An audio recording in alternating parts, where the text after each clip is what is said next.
Omnivore or carnivore? Wow, what a subject I have here. Omnivore or carnivore? Is your dog an omnivore or carnivore? Before I get onto that, a similar discussion but different.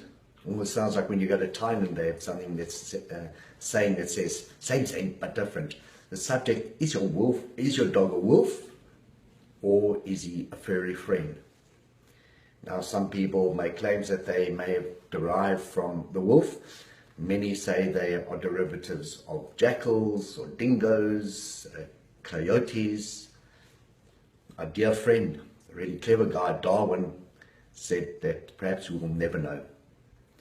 Anyway, that's a slightly different discussion. The discussion today is omnivore or carnivore. Now, your findings are going to determine the way you feed your furry friend. What we do know is that classification isn't always the be and end all of that decision making.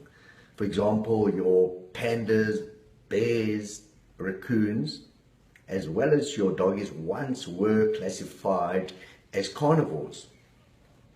However, evolution has changed many things, and these guys, we cannot no longer classify them as carnivorous, because we note by their dietary habits that they've changed to a more omnivorous lifestyle, and therefore we must take note of that. Now, with omnivorous beings, they need to digest plant matter, starch, protein that comes from vegetable content. And for that, they need an enzyme called amylase. We have it in our saliva. I have discussed it before, but they secrete it through their pancreas. Why would they have that enzyme if they could obtain the same from meat? Because it's a necessity. They've evolved to metabolize these products and ingredients. What about taurine? Well, with cats, they have to eat meat to derive the taurine enzyme. However, with our dogs, they synthesize taurine. They're able to synthesize taurine. Therefore, another important factor confirming that they are omnivorous in their lifestyle.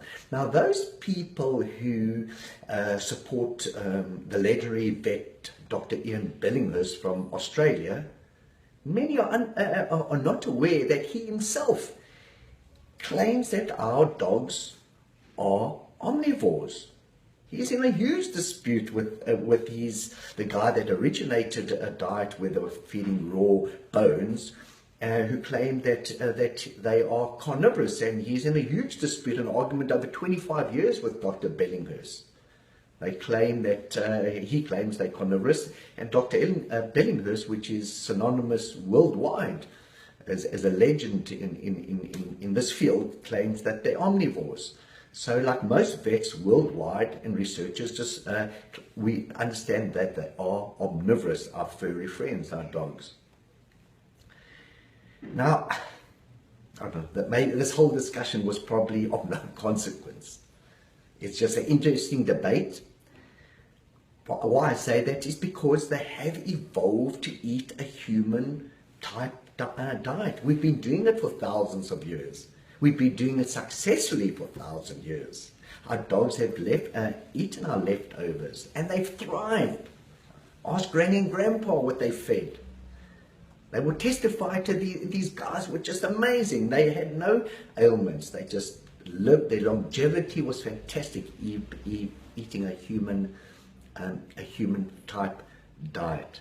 So guys, it was a really interesting subject to debate. No doubt in my mind that our dogs are omnivorous.